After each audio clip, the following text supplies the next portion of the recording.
नाज़िम खुश नसीब हैं वो लोग जो आज अरफ़ात के मैदान में हाज़िर हैं अपने रब को राज़ी करने के लिए। आइए हम भी दुआ करेंगे, या अल्लाह हमें भी आज के दिन की तमाम नेमतें बरकतें अता फ़रमा, हमें भी हज मबरूर की शहादत नसीब फरमा। या अल्लाह हमसे तू राज़ी हो जाए, जैसा तुझे पसंद है हमें वैसा बना दे। या अल्लाह शिर्क से हमें महफूज़ फरमा, या अल्लाह हमें शिर्क से महफूज़ फरमा। या अल्लाह हमसे तू राज़ी हो जा, हमारे नाम अमाल भी आखिरत के दिन हमारे सीधे हाथों पे देना। या अल्लाह जहाँ-जहाँ कुफ़ार के मुकाबले में मुसलमान हैं, या अल्लाह उनकी गैब से मदद फरमा, ख़ुसूसन फ़लस्तीन के मुसलमानों की तू मदद फरमा।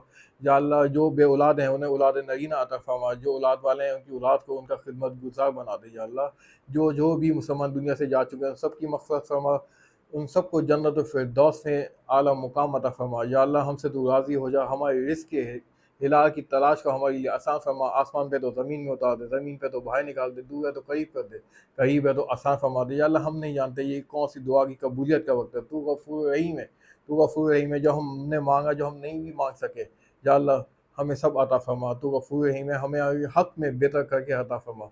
आमीन।